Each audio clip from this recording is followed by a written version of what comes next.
बिहार की तर्ज पर पूरे देश में स्पेशल इंटेंसिव रिवीजन यानी SIR होगा। चुनाव आयोग का कहना है कि ज्यादातर राज्यों में मतदाताओं को किसी प्रकार का दस्तावेज दिखाने की जरूरत नहीं होगी।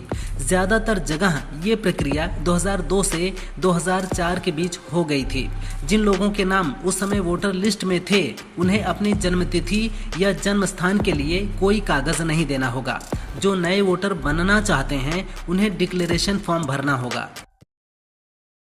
बुधवार को सऊदी अरब के क्राउन प्रिंस मोहम्मद बिन सलमान और पाकिस्तान के PM शहबाज शरीफ ने एक रक्षा समझौते पर हस्ताक्षर किए। इस समझौते के अनुसार किसी एक देश पर हमला दोनों देशों पर हमला माना जाएगा। संयुक्त बयान में दोनों देशों ने कहा कि ये समझौता उनकी सुरक्षा को मजबूत करने और वैश्विक शांति स्थापित करने की प्रतिबद्धता को दर्शाता है। साथ ही इस समझौते के तहत दोनों देश रक्षा सहयोग को और विकसित करेंगे। PM मोदी के 75वें बर्थडे पर क्रिकेटर विराट कोहली ने रात 9 बजे X पर एक पोस्ट किया। उनका ये बधाई संदेश देखते ही देखते वायरल हो गया। विराट ने लिखा था, हमारे माननीय PM नरेंद्र मोदी को जन्मदिन की हार्दिक शुभकामनाएं। ईश्वर आपको सदैव उत्तम स्वास्थ्य और प्रसन्नता प्रदान करे। हमारे सुंदर राष्ट्र के लिए आपके प्रयासों ने हमें दुनिया के सभी देशों के बीच एक बहुत ऊंचा स्थान दिलाया है। जय हिंद सर। सऊदी अरब और पाकिस्तान के बीच हुए नए सैन्य समझौते ने क्षेत्रीय राजनीति में हलचल मचा दी है। इस मामले पर विदेश मंत्रालय ने अपनी प्रतिक्रिया दी है। प्रवक्ता रणधीर जायसवाल ने कहा, सरकार को पता था कि ये घटनाक्रम हो सकता है। ये लंबे समय से विचाराधीन था। हम इस बात का आकलन करेंगे कि इस गठजोड़ से भारत पर क्या असर पड़ेगा। इसके साथ ही उन्होंने कहा कि भारत अपने सुरक्षा हितों की रक्षा के लिए प्रतिबद्ध है। पिछले महीने ट्रंप प्रशासन ने नासा के लिए एक बड़ा बदलाव लागू किया। नए आदेश के अनुसार नासा अब राष्ट्रीय खुफिया और सुरक्षा एजेंसी की तरह कार्य करेगा, जिसमें खुफिया जानकारी, काउंटर इंटेलिजेंस, जांच और सुरक्षा गतिविधियां शामिल होंगी।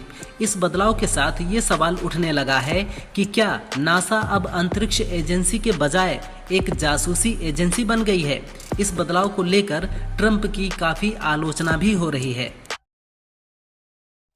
राहुल गांधी ने प्रेस कॉन्फ्रेंस में वीडियो जारी कर कहा, मामला तब पकड़ में आया जब एक BLO ने देखा कि उसके अंकल का ही वोट कटा है। पता चला कि एक पड़ोसी के नंबर से शिकायत के बाद वोट काटा गया। पड़ोसी से पूछा तो उसने कहा, मैंने कोई आपत्ति दर्ज नहीं कराई। सर्च किया तो दूसरे राज्यों के नंबर से शिकायत की गई। केवल 36 सेकंड में 2 फॉर्म भर दिए गए। 14 मिनट में 12 वोट डिलीट हो गए। सुबह 4 बजे फॉर्म भरा गया। वोट चोरी के आरोपों पर प्रेस कॉन्फ्रेंस करते हुए राहुल गांधी ने मुख्य चुनाव आयुक्त ज्ञानेश कुमार से कहा कि आप अपना काम करिए। कर्नाटक CID को 1 हफ्ते में आप जवाब दीजिए, नहीं तो ये साफ हो जाएगा कि आप हिंदुस्तान के संविधान की हत्या में शामिल हैं। युवा आपसे जवाब मांगेंगे। राहुल ने कहा, ये सब जानकारी पुख्ता सबूत के साथ बता रहे हैं। इलेक्शन कमीशन के चीफ ज्ञानेश कुमार वोट चोरों की रक्षा कर रहे हैं। यूपी पंचायत चुनाव को लेकर संभावित डुप्लीकेट वोटरों की लिस्ट निकाली गई है। गोरखपुर में करीब 5,16,000 संभावित डुप्लीकेट वोटर चुनाव आयोग की रडार पर हैं, जिनका नाम कट सकता है। सॉफ्टवेयर के माध्यम से सत्यापन किया जा रहा है। बता दें कि पंचायत चुनाव में पहली बार ये प्रक्रिया शुरू की गई है। इसमें नाम, पिता के नाम, उम्र और लिंग के आधार पर आयोग डुप्लीकेट वोटरों को बाहर करने का काम कर रहा है। एक्ट्रेस दिशा पटानी के बरेली स्थित घर पर फायरिंग करने वाले 2 बदमाशों रविंद्र और अरुण को यूपी पुलिस ने एनकाउंटर में ढेर कर दिया है। इस पर दिशा के पिता जगदीश पटानी का बयान सामने आया है। उन्होंने कहा, इतने कम समय में अपराधियों को ढूंढकर इतनी कठोर कार्रवाई की गई। योगी सरकार और उत्तर प्रदेश पुलिस भय मुक्त समाज की कल्पना को पूर्ण रूप से साकार कर रही है। CM योगी जी को धन्यवाद। तमिलनाडु कांग्रेस के वरिष्ठ नेता KS अलागिरी ने कंगना रनौत पर आपत्तिजनक बयान दिया है। उन्होंने कहा कि अगर कंगना राज्य में आती हैं तो उन्हें तमाचा मारा जाए। कांग्रेस नेता ने आरोप लगाए हैं कि कंगना अहंकारी हैं और बेतुकी बातें करती हैं। अलागिरी ने चंडीगढ़ एयरपोर्ट का जिक्र भी किया, जब एक महिला CRPF कर्मी ने कंगना को थप्पड़ जड़ दिए थे। एआई के दौर में लोगों को फिर से सोचना पड़ रहा है कि करियर किस दिशा में बनाएं। लोगों को अंदाजा नहीं है कि कौन सी जॉब कब तक सुरक्षित है।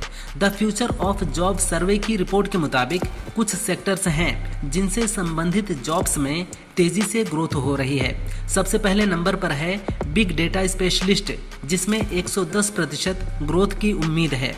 इसके बाद fintech engineers 95%, AI and machine learning 85% और सॉफ्टवेयर डेवलपर्स 60% ग्रोथ के साथ शामिल हैं।